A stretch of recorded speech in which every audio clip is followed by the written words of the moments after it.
Friends, what are some of the things that you can be doing right now to find a job? That's what I'm going to talk about in this video. My 5 tips on how to find that job that you really need right now. Stay tuned. Friends, thanks for watching this video. I'm Latoya McBean-Pompey. By day, I'm an immigration lawyer, and I'm also the founder of Smart Immigration Academy.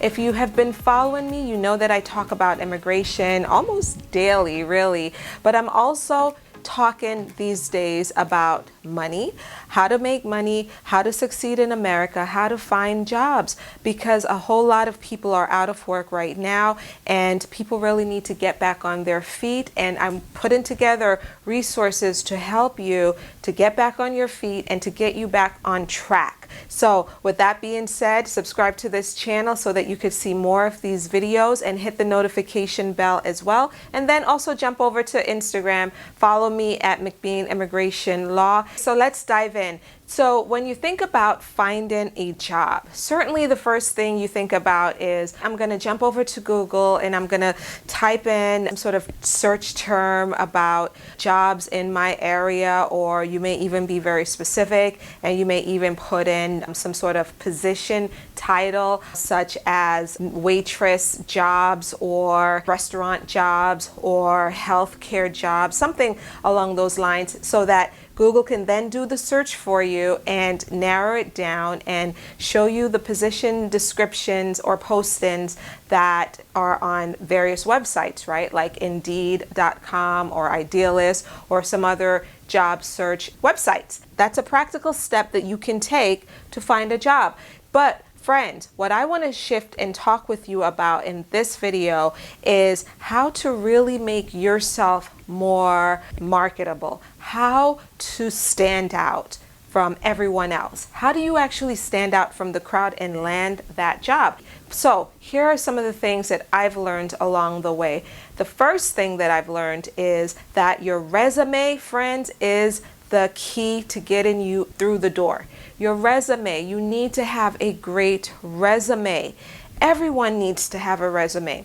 You might be saying to yourself, well, I don't really have a lot of work experiences, or I haven't really had, interest in jobs that's worth putting on a resume, or I may have just, I've been jumping from job to job and I don't think it's going to look great on a resume, so I'm just going to wing it. I don't want a resume. It's just not going to look very well for me. But friends, I want to challenge you to shift your thinking and to recognize that you are developing job skills, work skills in almost every area of your life, whether you're a stay-at-home mom, homemaker, or whether you've been out there working, going from job to job. There is a way that you can actually prepare your resume to put your best foot forward and show that prospective employer that you are worth hiring. And so the first thing is, think about your resume as a way to get you through the door, and then there's more things that you're going to need to do to actually land that job after you get through the door, but the resume will get you through the door. So prepare a stellar resume, and there's a lot of resources out there on how to prepare a resume. There are even templates out there, free templates that you could also find if you do a Google search, and narrow it down, find a nice resume template and put in your information. But be careful as you're preparing your resume, friends. You don't want to have typos. You don't want to have the text weirdly formatted or anything like that. You need to have a clear, well-written resume. That's what will get you through the door. It doesn't matter what job you're applying for. You still need to have a resume. Even if they don't ask you for a resume in the position description, show up with a resume. That's going to say a whole lot about you. So prepare a resume, and that's something you could do right now. Just put on paper the jobs that you've had, the positions you've held, the time that you've been with those companies, and the major duties. What did you do for them? No excuses. Get a resume together. Number 2, prepare a cover letter. A cover letter is a great story about who you are, why you're interested in the position, and what you can actually bring to the table. What are you bringing? What skill set are you bringing?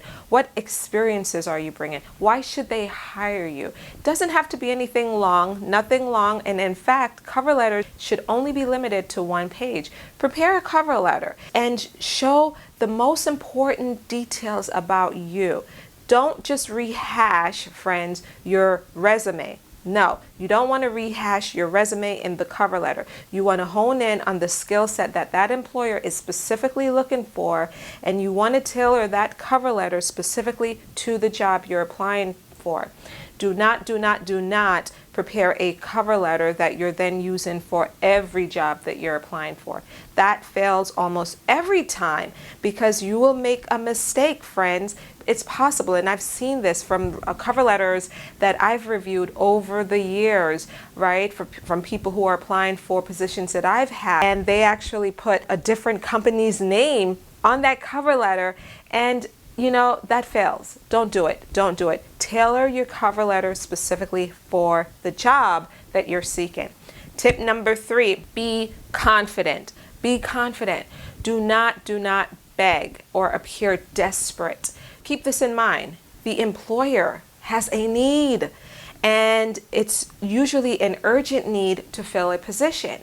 And so they need you. Yes, you need the job. Yeah, you need income so that you could take care of your family.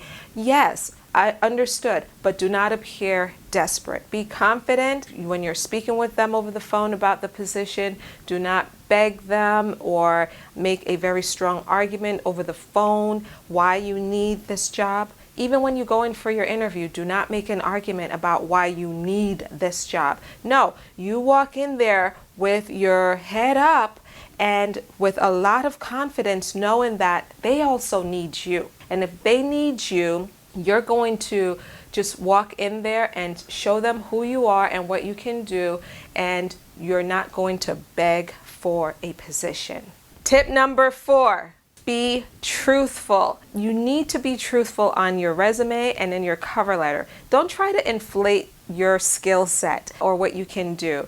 No, don't inflate, don't lie. Actually, inflating is lying. And you don't want to get in front of a savvy employer and they nail you in the interview and call out your lie. Just have a lot of integrity as you're preparing your application packet, your resume, all of that. Have integrity throughout the entire process. Be truthful about what you can do and what you cannot do. If during the interview, friends, you're asked whether you can do this or do that, it's perfectly fine to say, you know, I don't have experiences doing X, Y, and Z. However, I'm a very fast learner. I'm eager to learn. I'm really interested in developing those skill sets anyway.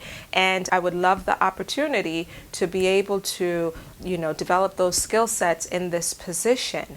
That's what you can say, something along those lines. You're acknowledging your weakness and your ability to do this job, and you're also showing that you are a fast learner. You can overcome that. You can learn. Here's an example. At this particular job that I've held, when I first started the position, I didn't really know a lot about how to do X, Y, and Z. However, I learned very quickly, and I quickly moved up, and I became such and such in the company. Tell the story. Tell the story of your past success overcoming a weakness with respect to your skill set. Tip number 5, if you're offered an interview, friends, promptly thank them in writing. Thank them in writing. Send a nice email. Be careful with your email because an email says a lot about you as a candidate.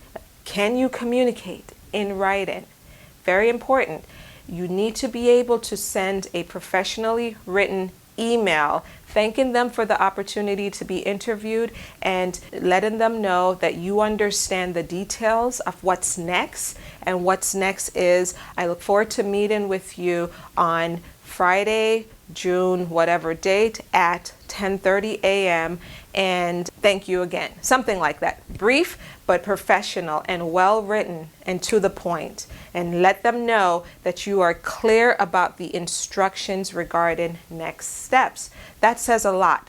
So if you're offered an interview, friends, just send them a nice professional thank you email reiterating what's next. So in summary, my 5 tips on how to get hired right now includes having a nice, good resume, a good cover letter, being confident and not appearing desperate, being truthful, and if you're offered an interview, send a nice professional thank you email reiterating the details of what's next. Now, let's talk real quickly about 3 companies that are hiring a whole lot of people right now. The first company is Instacart. These are positions that are temporary, however, 3-month temporary positions from what I could see so far in the details of this job. And so these are shopper positions. And so again, I've placed the link in the description. Click on the link and check it out for yourself to see whether you're eligible, you're qualified to apply for one of these shopper positions. The second company that's hiring a lot of people right now, it's OutSchool. As you guys know, all the children actually here in New York, schools are out, right, across the country really because of the coronavirus. And so OutSchool is looking to hire teachers to help them with their online educational platform. And so the link is below as well if you have skill sets in that area. Thirdly, friends, Zoom. Zoom is hiring. Zoom is hiring, but they're looking to fill professional positions. So they're looking for people who could help them with tech support, customer service, and with their business solutions operations. So if you're interested in any of those positions, check out Zoom. You might even be able to work from home remotely, and that would be terrific, right? So friends, I hope you found this video helpful and share it with other people, and I will see you in the next one. Bye-bye.